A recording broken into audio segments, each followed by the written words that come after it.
የማነ ኣብ ባሕሪ ጥበባት አብርሃም ዘርኤ ወዳሃ ለቃ 10 ሰነ መዓልቲ ሰማዕታት ምስቶም ሓይሊ ህላወና ዘጽንዑ ምዖታት ጀጋኑ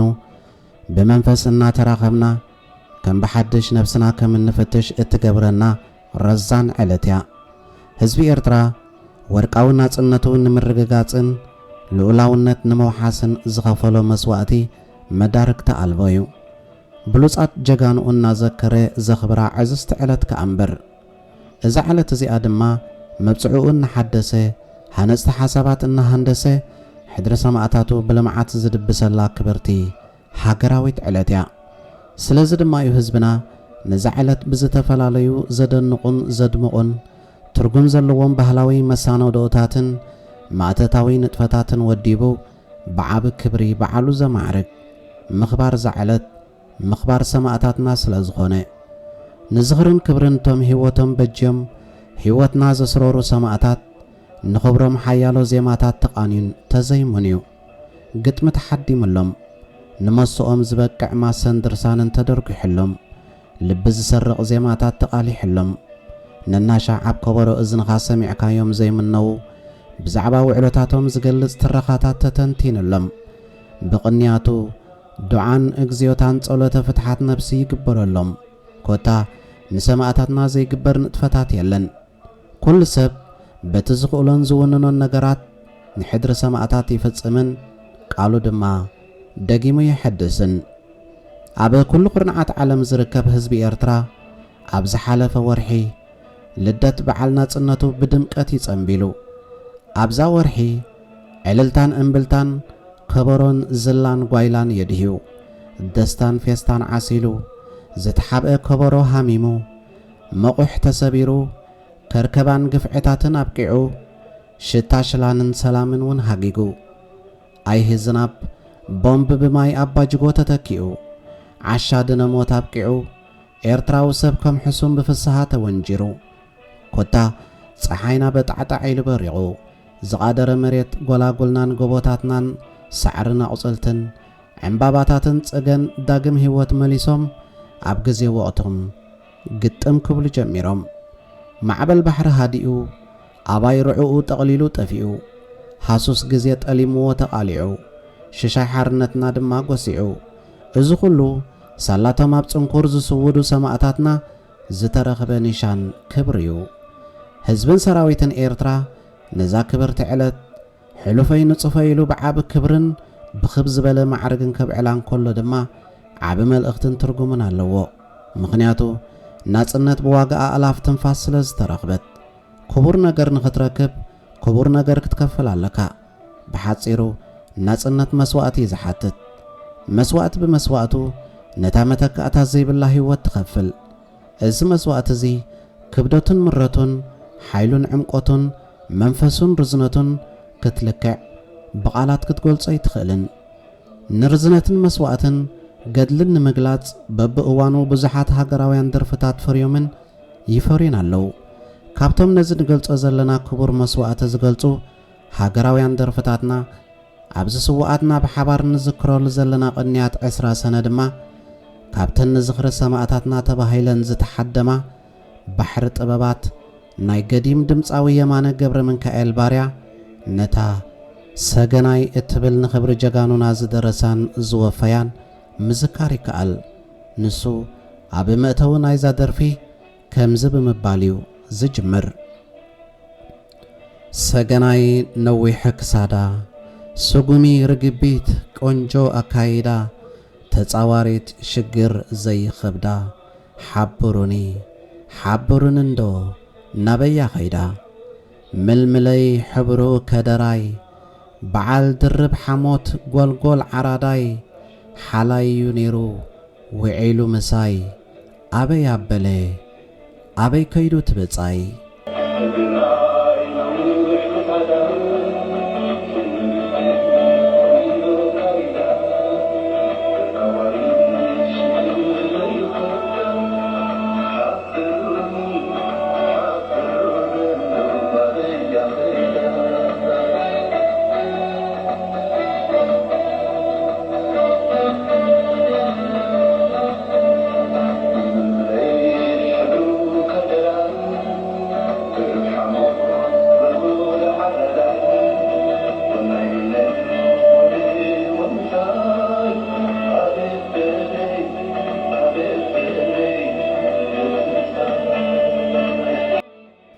እዛ ደርፊ ብጽቡቃት ኣባሃህላታትን ውክልናታትን ተነዲቓ ትርከብ ህንጻ ሕደማ ኩሉ ሳዕ በዓል ዝኽሪ 20 ሰነ ዝመጸሉ ትቃላሕን ኣብ ከበሮ እዝንና ካብ ዝመላለሳ ደርፍታትን እያ ብወሓለ ከሻናይ ከም ዝተሰርሐ መግቢ ደስ ካብ ዘብላ ተፈተውቲ ሕደማታት ድማ እያ ደርፊ ሰገናይ እዛ ደርፊ ንኽብሪ ጀጋኑ ስዋኣትናን ዋጋ መስዋዕትን ተጉሊሓ ኣብ መቕድም ናይዛ ደርፊ ከም እንዕዘቦ ንጅግንነት ኤርትራዊት ጓል ኣንስተይቲ ብምድናቒ ዝፍልም ደቂ ኣንስትዮ ኣብ ዕጥቃዊ ቃልስን ምዕቃብ ልዕላውነት ሃገርን ዝፈጸምኦ ቅያታት መዳርክቲ የብሉን ነቲ ቃልስን ምኸተን ሓይልን ሞተርን ኮይነን እየን ቀሊሶን እየን ነቲ ገድሊ ኸኣ ዝያዳ ምቐረት ወሲኸናሉ ዕምሪ ገዛእቲ ስርዓታት ኢትዮጵያ ኣብ ምሕፃር ተቓሊሰን ብሓፂሩ ምቁር ግዜ ቁልዕነት ከይመነዋ ትምህርተን ከየስተማቐራ ኣካለንን ሕልንአንን ንገድሊ ዘወፈያ ሓርበኛታት እየን ንቕሎን ትብዓትን ኣዴታትና ድማ ፍርቂ ናይቲ መሪርን ነዊሕን ዕጥቃዊ ቃልሲ ነይሩ ኣብኡ ዝተፈጸመ ኣደናቒ ዓወታት ድማ ንኽብሪ ደቂ ኣንስትዮና ዘንጸባርቕ እዩ ነዚ ብምስትብሃል ድማ እዩ እቲ ጅግና ገጣሚ ንድንቂ ውዕሎ ታሪኽ ኤርትራውያን ደቂ ኣንስትዮ ንምግላጽ ሰገናይ ነዊሕ ክሳዳ ስጉሚ ርግቢት ቆንጆ ካይዳ እናበለ ብኣድናቖት ኣብ ቀዳማይ ነግሑ ክገልጽ ዝርአ ንጽንዓትን ኒሕን ጅግንነትን ተወፋይነተንን ንምግላጽ መላኺት ሕሰምን ሽግርን ምዃነን ንምትንባህን ሽግር ዘይኸብዳ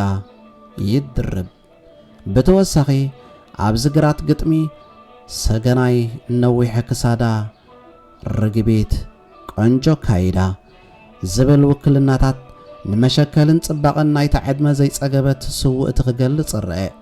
ነታ ዋዕሮ ብስእለ ኣእምሮ ከም እትቐርጻን ከም እትስእላን ይገብር እዚ ድማ ሓይሊ ናይ ሓደ ስነ ጥበበኛ እዩ ምኽንያቱ ጥበብ መራሕ ህዝቢ ስለ ዝኾነ ብምቕጻል ነቶም ኣናብር ሓርነታዊ ቃልስና ዝኾኑ ደለይቲ ናጽነት መልመለይ ኣበይ ከይዶም እናበለ ድማ ንገዛእ ነብሱ ክሓትት ይስማዕ እዚ ኣባሃህላ እዚ ንዕዘትን ዝኽርን ናይቲ በዓል በቲ ሰብኣዊ ኣገላልጽኡ ዝያዳ ልዕል ከም ዘብሎ ይነግረና ስዮማይ ቀይሕ ሓወይ ዕሸለ ኣብ ዓውደ ኩናት ኮይኑ ዝደበለ ካብታ ብራሾይ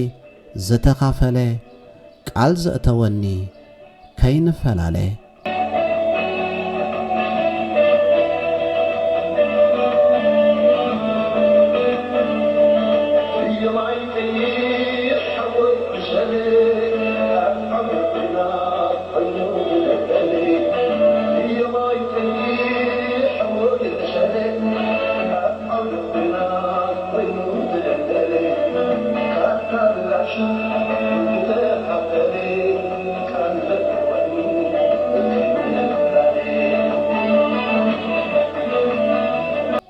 እናበለ ኸኣ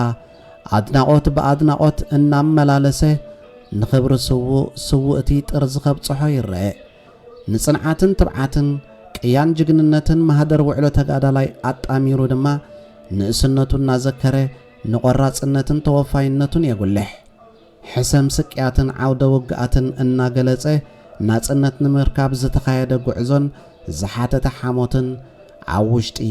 መልእኽቲ ኣሎ ተጋዳላይ ንኽብደትን ምረትን ኩናት ተጻዊሩ ኣብ ወሳኒ ጽዕጽዕ ኩናት ተሓንበለ እናበለ ኣብ ልዕሊ ጸላእቱ ዓወታቱ ከም ዘረጋገጸውን ተደሪዑ ንረኽቦ ስውእ ኣዕጽምቱን ደሞን ንሃገሩ ዝወፈየ ሞባእ ብምዃኑ ሓሞቱ እኹላት መሰኻኽር እዮም ብዋጋ ክቡር ህይወቱ ድማ ሓርነትን ተረጋጊጹ ጀብጀብ ቁናኖ እታ ደናኒቶ ቅድመ ኩልና ሓጃሚት ፈርቶ ለጋሴት ምኽሪ ወትሩ ትፍቶ ኣይረኸብክዋን በሉ ደሓንቲ እቶ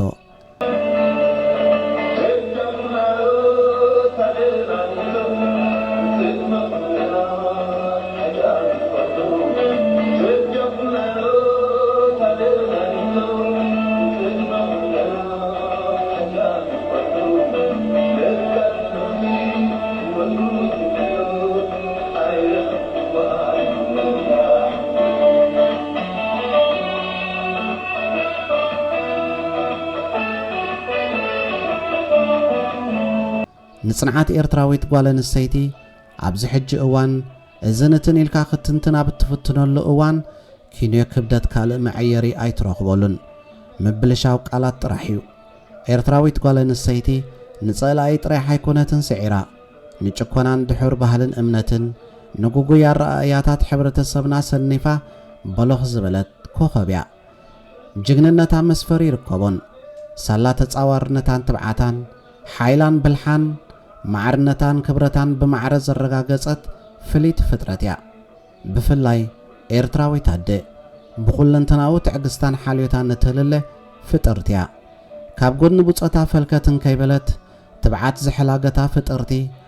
እዚ ገጣሚ ድማ ንምስላን ተግባራን እናዘከረ ንድሕረወት ወለዶታት ዝኸውን ሙሉእ ስንቀ ታሪኽ ንምግዳፍ ጀብጀብ ቆናኖ እታ ደናኒቶ ለጋሴት ምኽሪ ወትሩ ትፍቶ ብምባል ኣብ ከብሒ ታሪኽ ኣቐሚጥዋ ኣሎ ንሱ ብምቕጻል እቶም ተዋዘይቲ ኣዕሩኽ ሰለስተ መተዓቢቲ ካብ ቀደምታተ ዘይፈላለዩ በርሀ ጸልመተ ሓደስ እንሆለ ኣቤለዉ ክልተ ኣቤሎ ኣቤላ ሕቶ ይመልሱ ኣነ ክምለስ ዘይተመለሱ በዓል ስዮማይ በዓል ሰገናይ ሓሊፎም ድዮም ወይ ዝዓለም ግናይ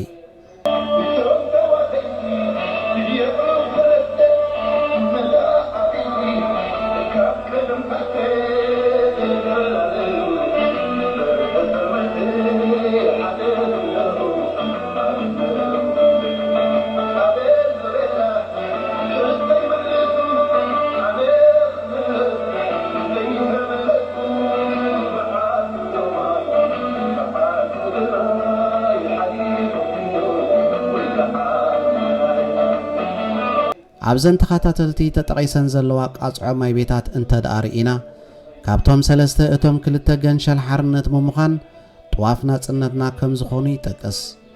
ምካኽ ስምዖም ድማ ጸርግ ብርሃን መንገድና ኮይኑ የገልግለና ኣሎ እቲ ሓደ ድማ ዝፈትዎም መጋድልቲ ብጾቱ ሓዲጉ ከም ዝኣተወ ይነግረና ካብ ብሱል ጥረ ኮይኑ ነቲ ብጾቱ ዝፈጸምዎ ቅያ ባሕሪ ታሪኽ ክትርኽ ከም ዝተዓደለ ኣብ ዝነግሒ እኹል ምስክር እዩ ባርያ ኣብ ንውስ ሰከፍ ዝሓልፎም ማይ ቤታት ናይዛ ሕደማ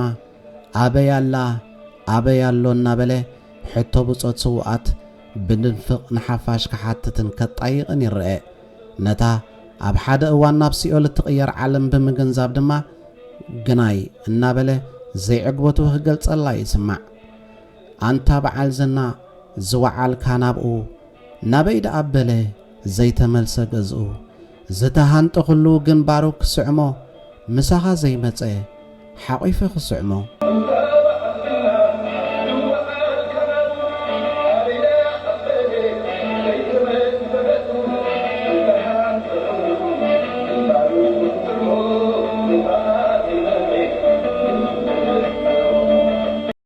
ነታ መተካእታ ዘይብላ ኩሎንትናዊ ክብርቲ ህይወቱ ዝመጠወልካ ፍጡር ምስዓም ጥራሕ ማንም ሰብ ዝብህጎ እዩ ሰማዕታትና ከምዚ ብምዃኖም እዮም ከዓ ኣብ ልብና ፍሉይ ሰፈር ዘለዎም ካብ ገዛኻ ሓንሳብ ምስ ወጻኻ ዳግማይ ተመሊስካ ስድራኻን ብጾትካን ንኽትርኢ ዘየፍቅድ ዕምርን ዕድላትን ምኽንያቱ ናጽነትና ሰብ ሓቲቱ ሰብ ብሰቡ ዘይትክኡ ብሉጻት ሰባት ልዕሊ ኩሉ እቲ ሓመድ ዓድና ክብሩን ንምርግጋጽ ብሉጻት ሰባት ይናፍቕን ይወስድን ጋዕ ገልጠም ጸላእትና ዘይመሬቶም ክበህጉ ንሕና ድማ ብሉጻት ክንከፍልን ልዑላውነትና ከነውሕስን ተረባሪብና ብመስዋዕትኹም ኣትሪርና ረጊጽና በቲ ተሓጒስና በቲ እውን ጉሂና ዘይከኣል ኮይኑ ክልተ ደሊና ዘለዓለማዊ ዝኽሪ ንስዋኣትና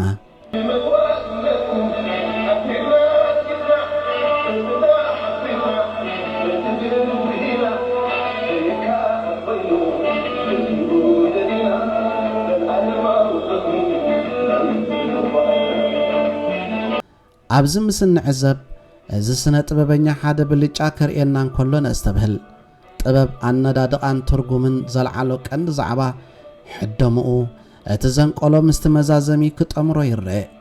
كتبلو زدلخا تلمي علاماتات حدمخا بخم أسلز وكر كابت حست أون أيندل هسن نتي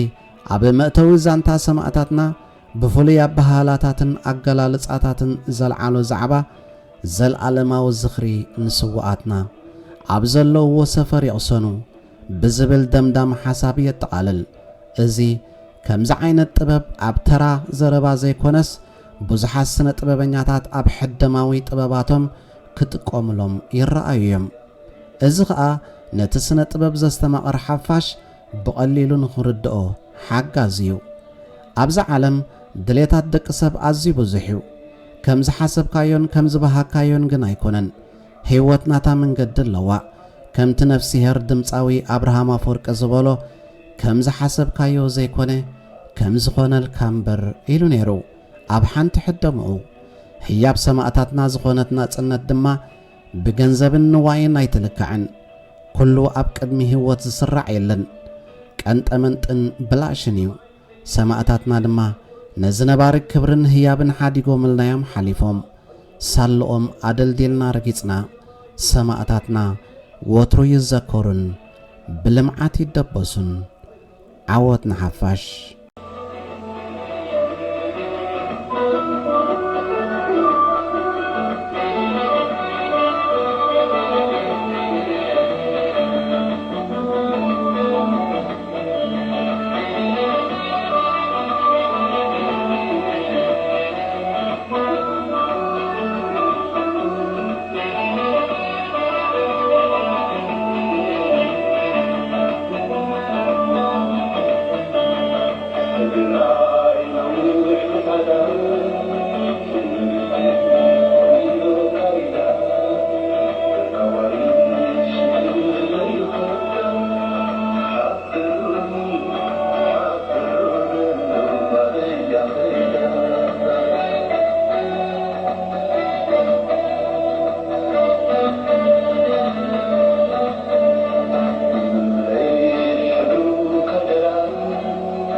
نبات ميديا نبات ميديا نبات ميديا نبات ميديا نبات ميديا